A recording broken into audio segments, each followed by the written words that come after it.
Amen. Bon, voilà, encore une fois, on est devant la lenteur des disciples à apprendre ce que Jésus veut les enseigner. Et c'est très intéressant. Une chose qui est l'une des plus remarquables, c'est la quantité de fois que Jésus va répéter, des fois avec beaucoup de patience et des fois avec un peu moins de patience, certains enseignements qui sont au cœur et qui sont au centre du message de l'Évangile. Ces disciples, encore une fois, dans les versets 32, on voit qu'ils ont reçu cet enseignement. Ce n'était pas la première fois, ni la deuxième, ni la troisième, mais encore une fois, ils n'arrivent pas à comprendre. Et il s'agit d'un enseignement qui est central à la foi chrétienne. C'est vraiment l'essence de l'Évangile. C'est ça que Jésus est en train de parler, c'est ça que Jésus est en train d'enseigner à ce moment.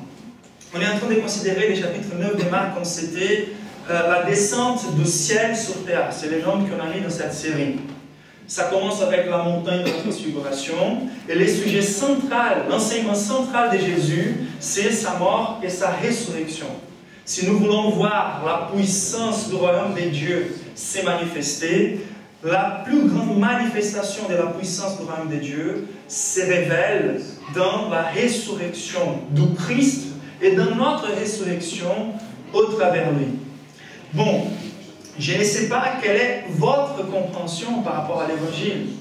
Je ne sais pas quelle est votre compréhension par rapport à l'au-delà. Qu'est-ce qui se passe avec l'être humain une fois qu'il est mort?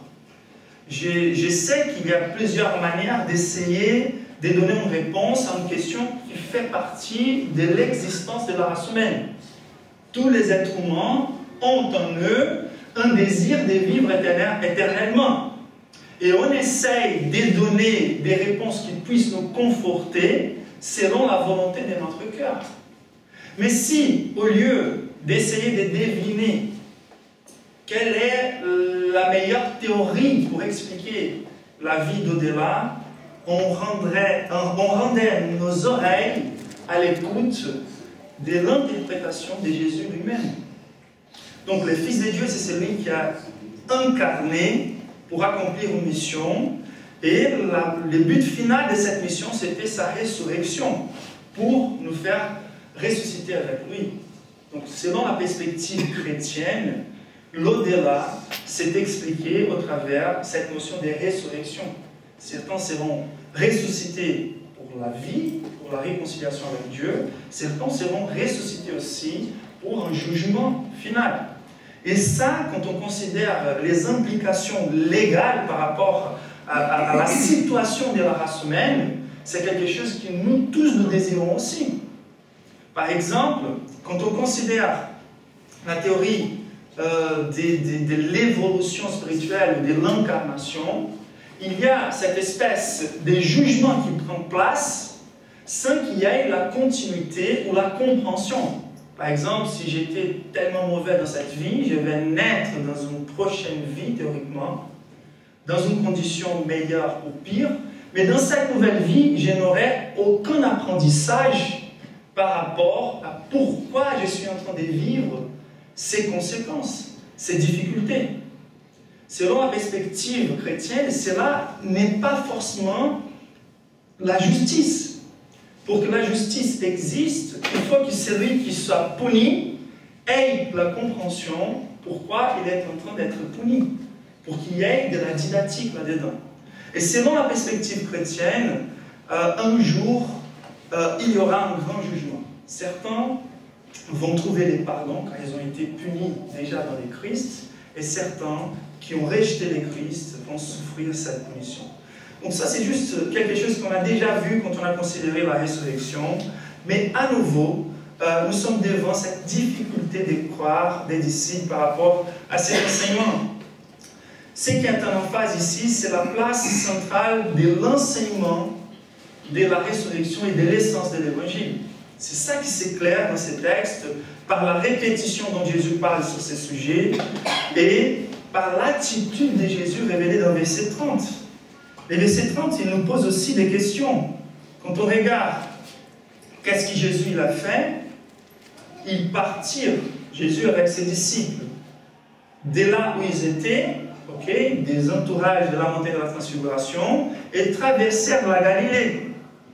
Mais il y a une différence dans cette traversée qu'ils font, dans ces voyages qu'ils font. Jésus ne voulait pas qu'on les sache.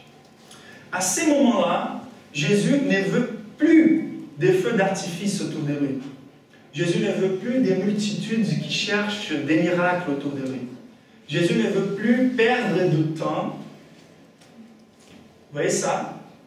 Ce n'est pas qu'il fait des miracles, c'est de perdre du temps. Mais s'il y a quelque chose de plus important à régler avec ses disciples, les miracles deviennent quelque chose de perdre de temps. Jésus s'approche de sa mort et il y a un nombre de disciples qui vont donner continuité à son œuvre. Beaucoup plus important que servir aux maladies des personnes, aux intérêts des personnes, aux besoins des personnes pour cette vie, c'est que les disciples aient la compréhension de l'évangile. Ils ne peuvent pas rater l'évangile. Et là, en fait, Jésus, il va éviter d'être reconnu par les lieux où il passe pour intensifier sa formation de ses disciples. Il a peu de temps et il doit apporter cette notion de priorité.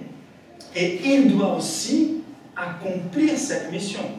Donc il y a quelque chose que Jésus est déterminé à faire ses disciples comprendre. Il y a plusieurs choses qui peuvent être ajoutées à la bonne compréhension de l'évangile. Vous êtes avec moi? Il y a plusieurs choses qui peuvent être ajoutées à la bonne compréhension de l'évangile. Mais il n'y a pas de vrai évangile si la bonne compréhension de l'évangile n'est pas là. Qu'est-ce qui peut être ajouté? Des miracles, des expériences comme la montagne de la Transfiguration. On peut être au service des peuples, on peut faire plusieurs choses au travers de l'Église. Mais les fondements de l'Évangile, c'est la compréhension de cet enseignement que Jésus est en train de faire ses disciples comprendre. Et qu'est-ce qu'il est en train de faire ses disciples comprendre? Cela montre la place centrale de cet enseignement de Jésus. Il va éviter même les multitudes. Il va éviter même d'opérer encore plus de miracles dans son ministère pour pouvoir accomplir la compréhension des disciples de cet enseignement. Et c'est pour ça que Jésus il fait le choix du chemin de l'exclusivité du traitement de ses disciples. Et il fait le choix de faire cette formation intensive qui marque ce qui est appelé par les commentaristes bibliques de ministère de la retraite. On se rappelle bien, ces voyages commencent avec Jésus qui avait opéré les plus grands des miracles. C'était quoi? La multiplication des pains et poissons. Et les pharisiens, au lieu de s'attacher à l'enseignement de Christ, ils veulent encore plus de signes. Et Jésus se retire. Il y aura plus de signes pour cette génération. Il se retire et il passe par les pays païens. Et là, il continue à opérer des miracles. Et maintenant, il revient. Ok? Et là, quand il revient, il fait partie encore de cet ministère de la retraite. C'est pour enseigner ses disciples quelque chose de fondamental. Et cette chose fondamentale, c'est la compréhension et la croyance de l'évangile. Il faut que ses disciples apprennent ces choses, qu'ils fassent confiance à ces choses pour qu'ils soient capables de continuer le ministère de Jésus. Mais plus que ça, il faut que Jésus lui-même accomplisse ce qu'il est venu pour accomplir. Et ça, c'est aussi central, non seulement par rapport à l'apprentissage des disciples, mais pour notre salut, pour le salut de l'humanité. Jésus, il va éviter les multitudes. Il va éviter ceux qui se sont montrés déjà très peu intéressés dans son enseignement et beaucoup plus intéressés dans les choses que Dieu peut nous offrir aujourd'hui et maintenant dans cette vie. La majorité des personnes qui ont reçu des miracles de Dieu dans leur vie, finalement, lui ont abandonné. Il n'y a que les 12 qui restent avec Jésus. Et Jésus les dit, vous voulez aussi partir? Et quelle est leur réponse? Où nous pouvons aller si c'est que toi qui as les paroles des vies éternelles?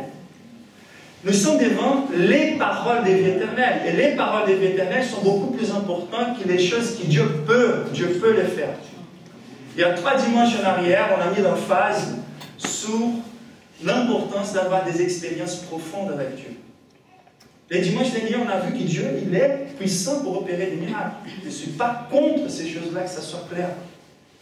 Mais le plus important, selon la compréhension de Christ, c'est la compréhension de l'Évangile. C'est la capacité de comprendre l'Évangile et la capacité d'enseigner l'Évangile.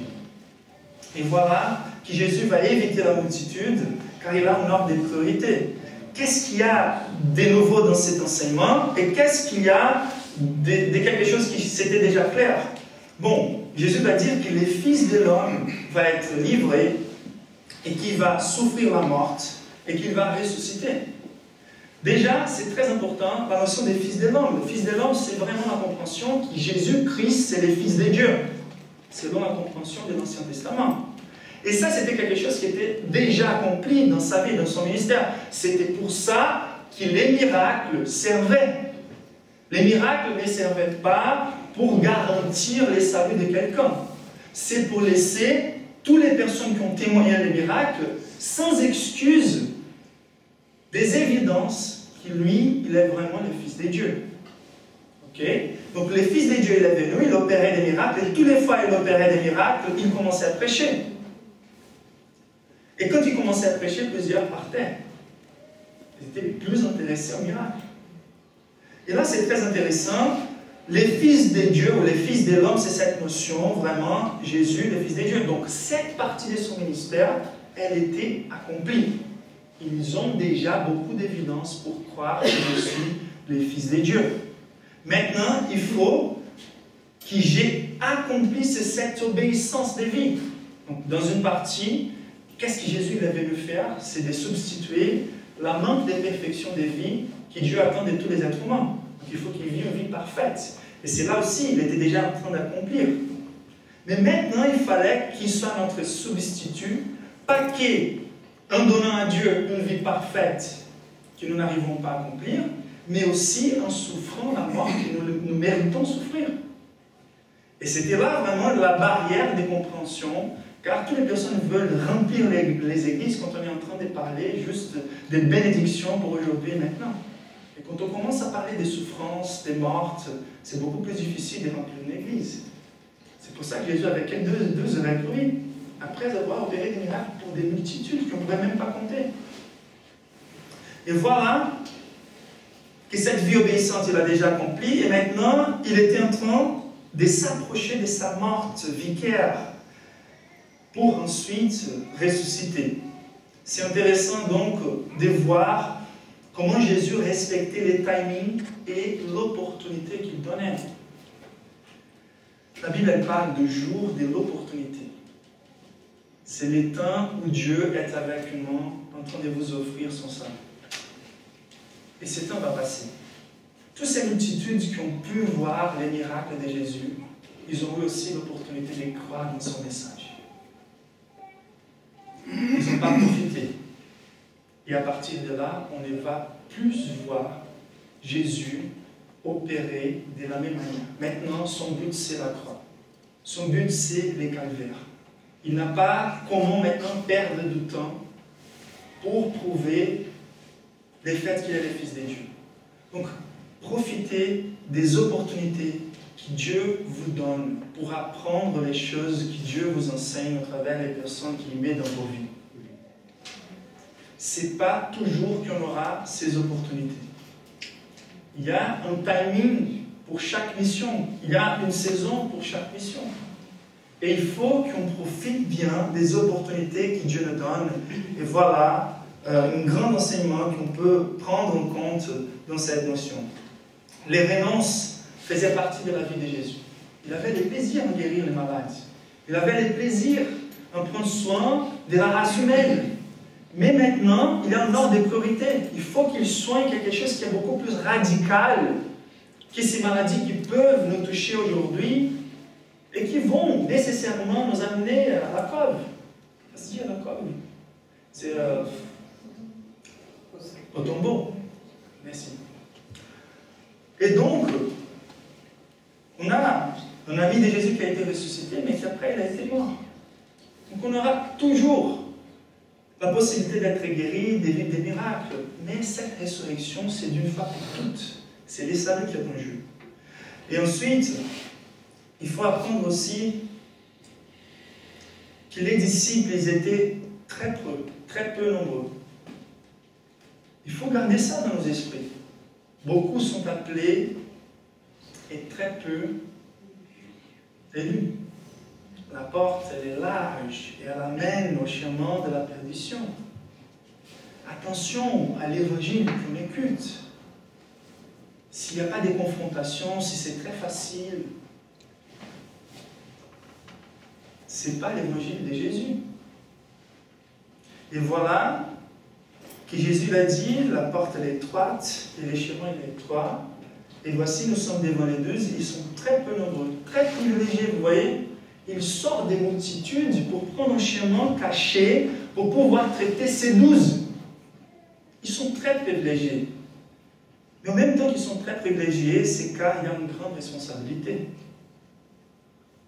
Jésus, il est déterminé à les faire comprendre le cœur de l'évangile pour qu'ils soient capables d'accomplir et de continuer le ministère de Christ.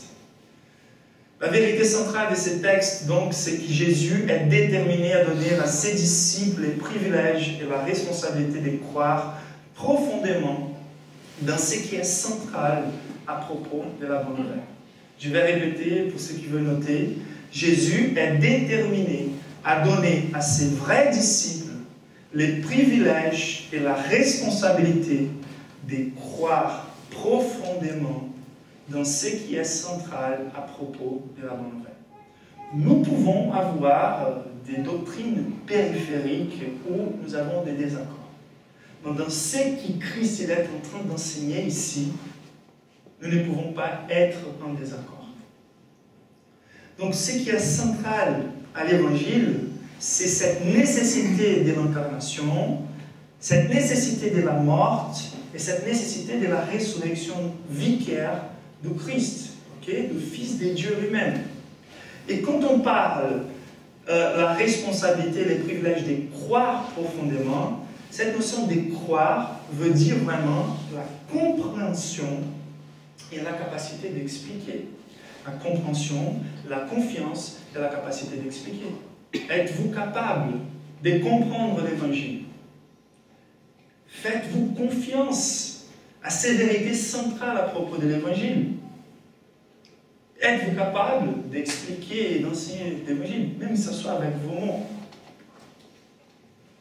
Et donc, on va poser 4 questions très pratiques à ces textes. Qu'est-ce qui peut nous empêcher de comprendre ce qui est central à propos de l'Évangile? C'est la première. Comment Jésus surpasse nos barrières de compréhension de ce qui est central à l'Évangile? La deuxième. Et qu'est-ce qui est central par rapport à l'Évangile? Quel est le contenu de ces messages si importants? Et la dernière, c'est juste une question d'application pour nous. Pourquoi Jésus est déterminé à nous faire comprendre ce qui est central à propos de l'Évangile? Qu'est-ce qui peut nous empêcher de comprendre ce qui est central à l'Évangile? Quelles sont nos barrières? Quelles étaient les barrières des disciples? Pourquoi il y a des choses qui ne rentrent pas dans nos têtes, dans notre cœur? Pourquoi nous sommes encore à la recherche des choses qui sont très superflues à l'Évangile, au lieu d'être occupés avec ce qui est central? Pourquoi nous avons des résistances à croire dans certains sujets centraux de la foi chrétienne? Dans la vie des apôtres, c'était clair que les problèmes de compréhension n'étaient pas les maîtres. On est devant Jésus lui-même. Notre problème, ce n'est pas un problème de maître qui n'arrive pas à nous expliquer les choses avec clarté ou objectivité. Ni non plus la méthode que Jésus utilisait.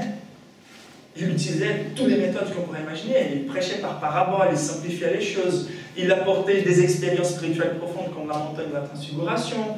Il parlait les choses clairement. Il parlait les choses exclusivement. Jésus, il est insistant à nous donner des opportunités. Ce n'était pas un problème avec les contenus non plus. Le contenu, il est clair, il est fondamental, il est basique, il est logiquement simple à comprendre. L'Évangile, si on parle de la raison même, Il est facile à comprendre. Et il n'était non plus la manque d'évidence. Jésus, Dieu lui-même, était avec eux. L'autorité de Jésus lui-même en enseignant, et quand même, les disciples n'arrivaient pas encore à comprendre. Bon, si les barrières ne sont pas celles que je viens de mentionner, quelles sont les barrières? La première barrière, c'est l'enseignement des faux prophètes. C'est l'enseignement des maîtres de la loi de leur époque. Et nous avons tous cette tendance. Soit par paresse, ça veut dire que nous ne voulons pas vérifier les choses dans la Bible, et on va reposer dans l'enseignement de n'importe quel pasteur avec n'importe quel message. Des fois, c'est notre faute. La paresse d'arriver devant la Bible et de la permettre de nous parler les choses clairement. C'est une espèce de cynisme dans nos vies. Il y a cette responsabilité, car Jésus l'a dit, « Mes brebis reconnaîtront ma voix. » Et même pour les derniers jours, la parole nous dit, si possible, cela allait tromper ceux qui croient. Mais c'est impossible de tromper les vrais croyants. Si nous sommes des vrais croyants et nous laissons guider par des faux prophètes, il n'y a pas d'excuse pour nous. Car les vrais disciples ont la capacité de reconnaître la voix de bon pasteur. Mais des fois, ce sont les enseignements des faux prophètes. Jérémie, par exemple, il disait, des fois, le terrain du cœur, il est tellement occupé des faux enseignements qu'il nous faut arracher avant de planter. Il nous faut détruire avant de construire. Donc, des fois, l'enseignement des faux prophètes ou des faux enseignements, c'est la chose qui nous empêche de comprendre la vérité par rapport à Jésus. Aussi, il y avait aussi l'opinion formée des disciples, leurs propres interprétations par rapport à l'au-delà, à la résurrection ou à l'évangile. Il y avait des notions populaires. Et aujourd'hui, on a plein de notions populaires qui nous empêchent de connaître et comprendre l'évangile. Pour cette génération et pour les faux prophètes, les messies, il fallait qu'ils venaient pour être un libérateur militaire qui allait établir un royaume sur terre. Ils attendaient l'autorité, la puissance d'être proches du Fils de Dieu. Ils voulaient vivre aujourd'hui et maintenant les mieux qu'on pourrait imaginer. Et ce qui c'est la plus grande emphase de Jésus, c'est que même s'il opère quelques miracles, au long de ces temps qu'il est là, la vie des disciples était beaucoup plus marquée par la souffrance, par la simplicité, que par la prospérité matérielle. C'était une prospérité spirituelle énorme qu'ils vivaient. Mais leur notion était encore contaminée par cette notion d'un royaume militaire sur terre. Ils pensaient que les messies ne pourraient pas souffrir. Comment les fils de Dieu, notre Seigneur, va souffrir? Comment le peuple de Dieu va souffrir? Rappelez-vous de la mort de chacun des apôtres. Quels étaient les calices qu'ils ont dû boire? Et les opinions des populaires d'aujourd'hui ne sont pas très loin. On ne veut qu'y penser à la religion ou à la spiritualité si elle peut nous apporter quelque chose pour aujourd'hui et pour maintenant. Dieu nous donne quelque chose aujourd'hui qui vaut beaucoup plus que n'importe quelle chose qu'on pourrait trouver aujourd'hui et qui nous mène un débordement de joie pour la vie éternelle, qui nous rend capables de tenir tous les coups que la vie puisse nous apporter. Mais aujourd'hui, il y a ceux qui veulent aussi, l'opinion populaire, c'est chacun a son idée sur Dieu. Il y a cette notion de politiquement correct, il y a cette notion de l'autonomie de l'individu. Je peux avoir mes interprétations personnelles, je peux m'approcher de la Bible et avoir la croyance que je veux. Mais ce n'est pas ça que Jésus veut permettre à ces hommes de croire. Il n'est pas suffisant de croire dans ce que j'aimerais croire par rapport à la foi. Si ma croyance n'est pas en harmonie avec la conviction de Jésus lui-même par rapport à l'Évangile, il n'y a pas d'espoir pour moi. La Bible, à la fin, n'a qu'un auteur. Cet auteur, c'est Dieu. Ok, il a inspiré plusieurs auteurs humains pour écrire. Mais au-delà des actions humaines, ce qui c'est évident, comme on a considéré déjà l'autorité des Écritures, c'est le fait que la Bible ne trouve pas des contradictions. 5000 ans, des auteurs différents, les seuls et mêmes sujets partout. Ça, c'est surnaturel. Et donc, les problèmes d'interprétation, les différences d'opinion, c'est une faute à nous. L'auteur, il n'a qu'une interprétation. Et comme nous sommes devant Jésus, c'est lui qui doit parler plus eux, qui les voit populaires, qu'on entend. Vous savez, qu'est-ce que je pense par rapport à cette notion de politiquement correct d'aujourd'hui? Ça sonne à être un peu plus humble, ça sonne à être un peu plus respectueux, mais à la fois c'est l'arrogance. C'est l'envie qui moi-même j'ai la parole finale. C'est moi qui dois avoir une opinion au-delà de l'opinion de Jésus lui-même. C'est de l'arrogance. Bien sûr que par rapport à plusieurs sujets, on n'a pas de réponse. Et quand Dieu parle sur quelque chose, quand Jésus parle sur quelque chose, je n'ai plus le droit d'avoir mes opinions personnelles. C'est de l'arrogance, c'est de croire que moi, je peux avoir une connaissance plus grande que celle de Dieu. Et voilà, les disciples avaient les barrières des opinions populaires, les barrières de ses propres interprétations. Une autre chose qui sert des barrières, ce sont les distractions circonstancielles. Par exemple, Jésus ne voulait pas qu'on les sache. Et bien sûr, des fois, l'Église, elle veut aussi se reposer dans plusieurs activités qui sont beaucoup plus faciles à vivre pour plus de travail physique que ça puisse donner que de vivre l'authenticité de l'Évangile. L'Évangile, il y a une complexité là-dedans. Il faut qu'on soit toujours honnête devant Dieu par rapport à nos faiblesses. Il faut qu'on soit toujours en train de nous humilier, de nous sanctifier, de reconnaître nos limitations. Mais des fois, c'est beaucoup plus facile juste de faire de l'œuvre sociale, de prendre soin des preuves. Des fois, c'est beaucoup plus facile de faire l'agenda de l'Église, avoir plein d'activités, de faire des divertissements pour les jeunes. Ça donne du travail, d'utiliser plein de lumière, de faire des spectacles. Mais il y a plein de distractions, des choses qui sont bonnes, je vais vous dire, des choses qui peuvent être bonnes en soi-même. Je ne suis pas en train de dire que ces choses ne sont pas bonnes. Mais l'orbite, il faut qu'elle soit claire, que tout tourne autour de ce qui est central, de ce qui c'est l'authenticité et l'essence de l'Évangile. Et voilà que nous trouvons Jésus avec cette exclusivité devant ses disciples. Et la chose qui les empêchait, dans ces moments-là, c'était les soins des multitudes. Ils étaient là, avec cette belle compagnie de Jésus qui opérait les miracles, et par où Jésus passait, il y avait des multitudes qui venaient vers lui, et tous attendaient une nouvelle manifestation des feux d'artifice. Et là, Jésus les enlève de ces distractions, des bonnes choses qui peuvent nous distraire.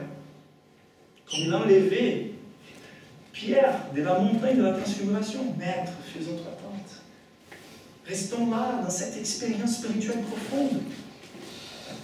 Faisons davantage des conférences d'adoration extravagante.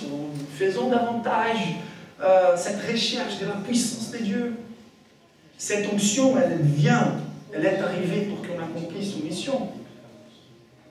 Les timings pour ces expériences avaient passé, maintenant c'est la mort, c'est la conformité avec le Christ dans sa mort, pour que je puisse me trouver avec lui dans sa résurrection. Le contenu de l'Évangile était mis au centre par Jésus dans ces moments.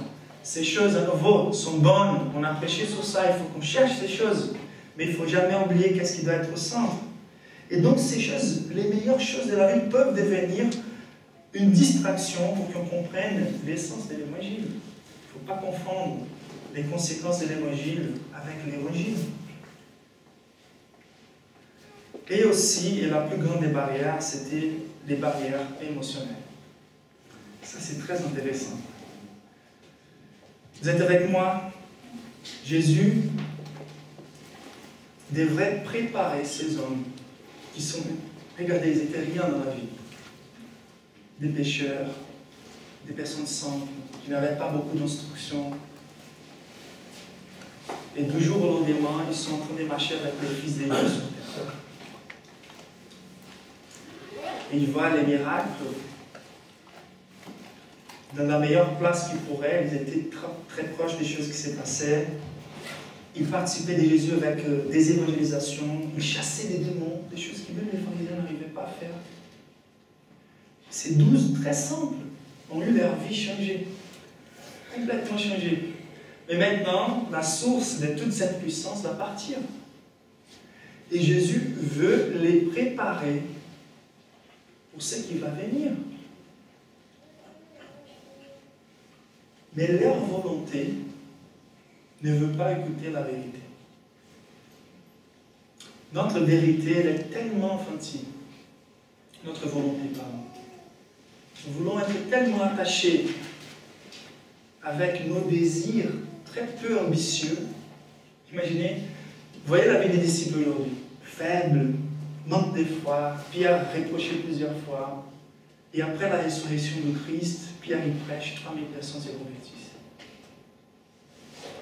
Oubliez vos idées de qu'est-ce qui c'est mieux pour vous. Si ce n'est pas en conformité avec ce que Jésus rêve pour vous. Et l'échellement de la souffrance, il peut nous apporter beaucoup plus. Et c'est ça que Jésus veut faire les disciples comprendre. C'est très difficile de nous préparer en avance pour l'épreuve. Vous comprenez ce qu'ils sont en train de dire? Il y a des pertes qu'on va avoir dans cette vie. Il y a des jours mauvais qu'on va traverser.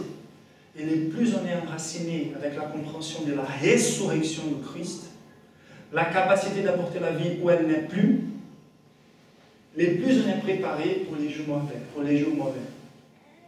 Mais, combien c'est difficile, pour plus connaissance qu'on ait de la Bible, quand les jours mauvais arrivent, on est tous perdus. On est tous faibles. Donc c'est très difficile de nous préparer en avance pour le pire, surtout quand il s'agit des questions émotionnelles. Et donc, les limites, les barrières pour les disciples ici, c'est qu'ils voulaient croire différemment. Est-ce que vous voudriez que l'évangile serait différent? Est-ce que vous voudriez vraiment que l'évangile de la prospérité était la réalité? Ce n'est pas l'évangile de Christ.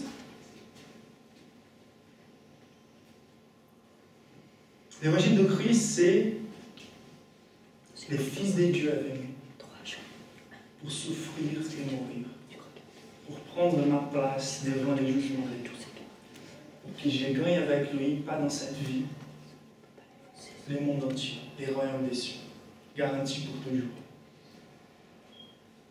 Les souffrances de temps présent ne peuvent pas être comparées à la gloire de l'avenir. Est-ce qu'on a la volonté de croire différemment? Les disciples, ils voulaient. Ils voulaient croire dans ces royaumes militaires, dans cette prospérité terrestre. Mais Jésus il est en train de les corriger. J.C. Ryle dit quelque chose de très intéressant par rapport à ce texte. Il dit, dans ces mots, dans les mots de Jésus, il y avait si tant ce qui était bon que ce qui était mauvais, ce qui était doux comme ce qui était amer, la vie comme la mort, la résurrection comme la croix. Cependant, pour les 12 déconcertés, tout était obscurité. Ils ne comprenaient pas ce qu'il voulait dire et avaient peur de l'interroger. Leur esprit était encore rempli d'idées fausses sur le règne de son Seigneur sur la terre. Ils pensaient que les royaumes terrestres de leur Seigneur devraient se manifester immédiatement. Lorsque les préjugés et les opinions obscurcissent nos yeux, nous sommes lents à comprendre. Est-ce que vous voulez quoi différent? Et voilà, quels étaient ces sentiments, quelles étaient ces émotions dans leur cœur qui les empêchaient de comprendre la vérité? D'abord, c'était la peur. La peur, peut-être, il se rappelle bien, quand Jésus a parlé d'abord sur sa mort, et Pierre, qu'est-ce qu'il est venu avec cette volonté de protéger son être? Seigneur, ça ne va jamais se passer avec toi. Quelle était la réponse de Jésus? Arrière de moi, Satan. Et bien sûr, peut-être les disciples maintenant, Jésus est en train de parler aussi de ses souffrances et de sa mort.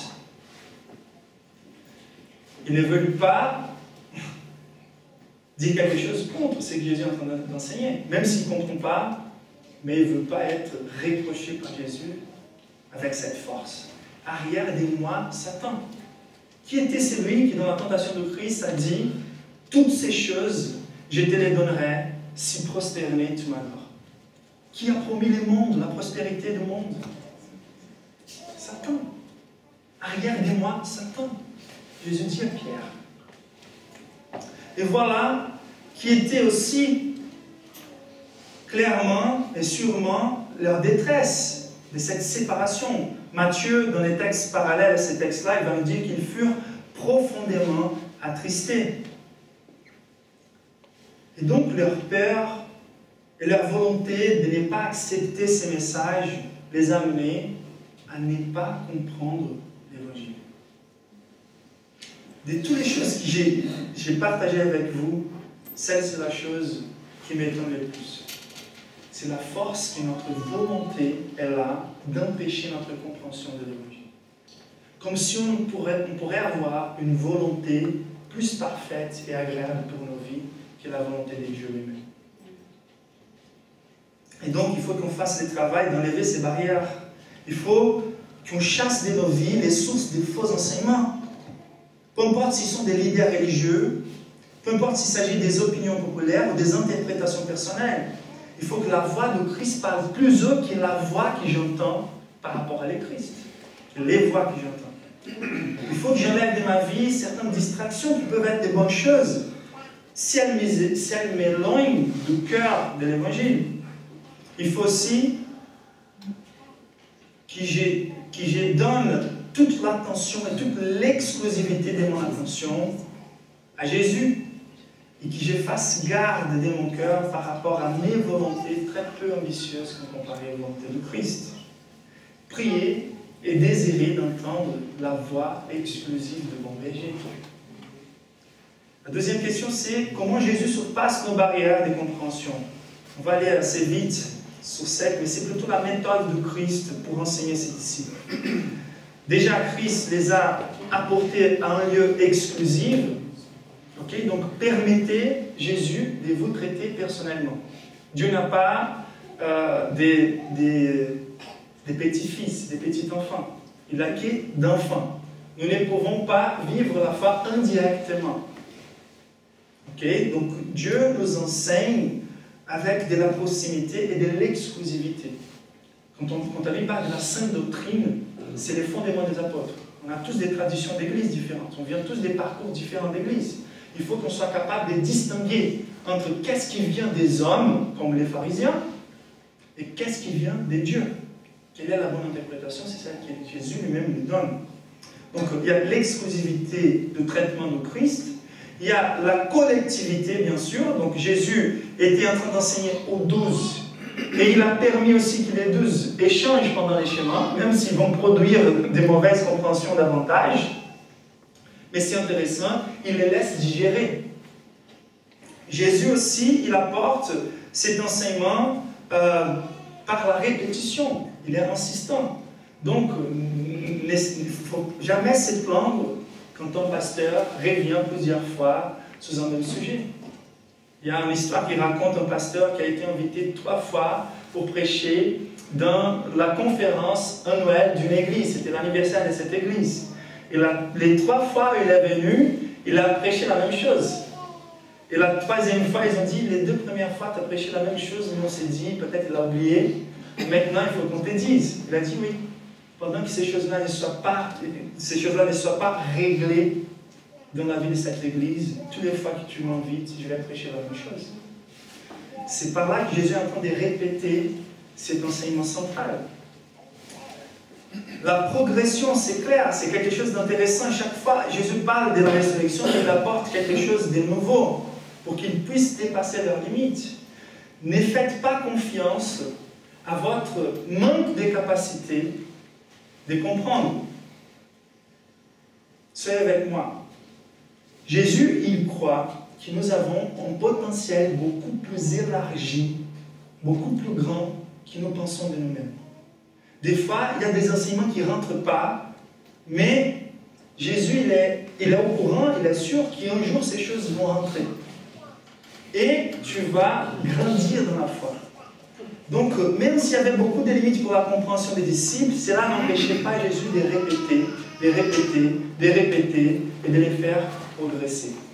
Jusqu'au jour où on va voir ces hommes des dieux en pleine force. Et donc, il y avait aussi cette autorité de la partie de Christ qui était au-delà du politiquement correct. Il faisait des blessures pour corriger la compréhension des disciples. Il corrigeait leur mauvaise compréhension. Des fois d'une façon un peu plus douce et des fois de façon un peu plus radicale. Et donc la dernière question pour nous, c'est quel était l'enseignement central? Quel est cet enseignement par rapport auquel Jésus est si déterminé à nous faire comprendre? C'est clair pour nous à ce moment, il faut que ça soit clair, que c'est l'enseignement le plus important qu'on puisse imaginer.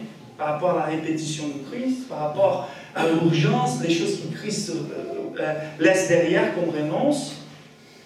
Il va abandonner les multitudes pour accomplir sa mission. Et quel est le contenu de ces messages? Le verset 31 nous enseigne: le Fils de l'homme sera livré entre les mains des hommes. Ils les feront mourir, et 3 jours après avoir été mis à mort, il ressuscitera. Quelle est l'essence de l'Évangile? Quel est le fondement de l'Évangile? Quelle est la chose qu'on ne peut pas rater? Déjà, le Fils de l'homme, comme je vous ai dit, c'était cette notion de l'incarnation de Christ. Quand la Bible parle des Fils de l'homme, ça vient de la promesse du descendant de David, le Fils de l'homme. Et Jésus, c'est ce roi qui vient pour accomplir cette promesse. C'est Dieu qui va devenir fils d'un homme. Et donc, cette notion, elle était déjà claire. Il faut qu'il soit un homme, mais il faut qu'il soit Dieu. Car, pour être notre représentant devant Dieu, il faut qu'il soit aussi homme pour pouvoir nous représenter devant les tribunaux de Dieu. Mais, si c'était qu'une personne pour nous substituer, il pourrait substituer qu'une autre personne. La valeur de la vie de Christ, il faut qu'elle soit infinie pour qu'il puisse remplacer non seulement tant qu'il est représentant un être humain, mais toute la race humaine. Donc il faut qu'il soit Dieu lui-même. Et surtout, pour être détaché du péché, pour être capable de vivre cette vie sans péché, il faut qu'il ne soit pas contaminé par la race humaine. Donc il faut qu'il soit généré par l'Esprit directement dans les ventres d'une femme. Et c'est pour ça que le Fils de l'homme vient pour substituer la vie qu'on n'arrive pas à vivre devant Dieu, la vie parfaite. Aussi, la deuxième chose, c'est qu'il sera livré. Ça, c'est quelque chose de nouveau qu'il apporte. Le Fils de l'homme sera livré. Donc l'emphase là, c'est cette notion d'être trahi. Il va être trahi. Il est en train d'avancer encore plus des choses, des détails, pour que les disciples soient capables de reconnaître lorsque cela va se passer. Et donc il sera livré. Mais qui va livrer Jésus? C'est très intéressant. Matthieu 26, 24, il nous dit: le Fils de l'homme s'en va selon ce qui est écrit de lui. C'est-à-dire, quelque part, c'est Dieu vraiment qui a livré son Fils, pas dans cette notion de trahison, mais il nous a donné son Fils pour qu'il meure à notre place. En accord avec la volonté du Fils qui se donne à lui-même. Mais c'est très intéressant. On part de cette dimension souveraine de Dieu pour venir à la continuité de ce verset qui nous dit: mais malheur à l'homme par qui le Fils de l'homme est livré. Vous voyez la souveraineté de Dieu qui travaille 100% avec la responsabilité humaine. Et donc, malheur à celui qui va livrer, on sait bien, c'est Judas. Mais Dieu donne son Fils pour nous, Jésus se donne à soi-même pour nous, et Judas, c'est cet homme au travers lequel le Fils de l'homme va être livré. Entre les mains des hommes, et ça c'est très intéressant, car même si on voulait culpabiliser juste Judas, maintenant nous sommes comptés entre les hommes. Qui étaient les hommes qui ont fait les saints mourir? Acte 3, verset 14 nous dit: vous avez régné les saints et les justes, et vous avez demandé qu'on vous accorde grâce d'un meurtrier. Vous avez fait mourir les princes de la vie, que Dieu a ressuscité des morts. Nous en sommes témoins. Qui est responsable pour la mort de Christ? Ce sont nous. C'est très intéressant. Il a été livré dans la main des hommes. Donc, Pilate, après les Synédriens, après les peuples, ou à l'envers, mais les peuples ont participé, Pilate a participé, Hérode a participé. Il n'y a aucune représentation de la race humaine, les païens, les juifs, qui n'aient pas participé de la mort de Christ. Et c'est là, c'est pour qu'il n'y ait pas d'excuse. Et 3 jours après, il ressuscitera. Ils les feront mourir, et 3 jours après, il ressuscitera. Il fallait qu'il meure vraiment. Il fallait qu'il soit vérifié tel qu'il est mort. Il faut qu'il meure notre morte. Et cette morte était au-delà de la mort physique. Si vous vous rappelez bien, avant sa mort même, il était en train de transpirer du sang. Les jours de sa mort, à plein midi, les ténèbres viennent. Qu'est-ce que cela veut dire? Qu'il ne sait pas qu'il y ait une mort physique. Il y a un jugement cosmique qui prend place.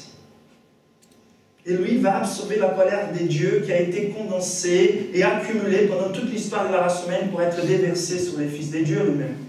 Et il était mort vraiment, confirmément mort, attesté et nécessaire pour recevoir notre punition. Mais après 3 jours, il va ressusciter. Ces 3 jours, il est très intéressant, il est très symbolique. Mais il va revenir dans un dimanche qui marque la nouvelle création. Jésus, il va dire que comme Jonas, c'était prédit dans l'Ancien Testament, quelque part, cette prophétie. Mais c'est très intéressant de voir aussi un Abraham. C'est très intéressant dans la vie d'Abraham, les jours où il va sacrifier Isaac, son fils unique. La Bible dit qu'il c'est au 3e jour, il est en train de parler avec Dieu, et au 3e jour, il s'élève, il voit la montagne où il faut sacrifier. Et l'Hébreu va nous aider avec façon glorieuse pour nous dire,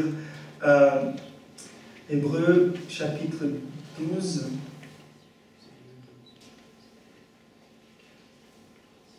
verset 17, c'est par la foi qu'Abraham a offert Isaac lorsqu'il a été éprouvé.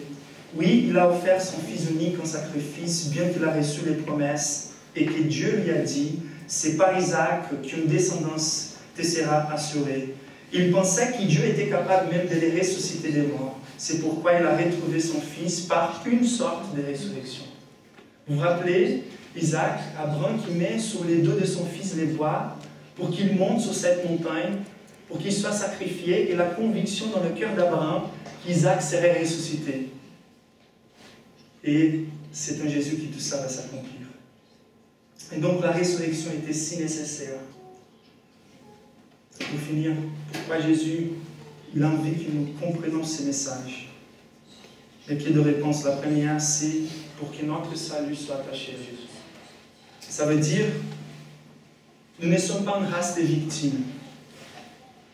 Est-ce que vous avez déjà compris que la souffrance de Christ dans la croix, elle est due à ta culpabilité? Est-ce que cette conviction a déjà passé par votre cœur? C'est à cause de moi. Est-ce que tu as dépassé Judas? Est-ce que tu as dépassé les Synédriens, les Juifs? Est-ce que cette conviction des péchés, est-ce que tu te vois juste comme une victime et Dieu a l'obligation d'améliorer un peu ta vie? Ou est-ce que tu vois comme un criminel qui a mis Jésus à mort? C'est par cette compréhension de la souffrance de Christ que nous sommes attachés. Dieu ne lui a donné à cause de ça. Mais une fois que nous sommes attachés au Christ par la foi, dans sa vie, dans sa mort et dans sa résurrection, Dieu attend de nous qu'on puisse apporter ces messages pour les salut du peuple. Nous devons comprendre ces messages pour pouvoir sauver le monde.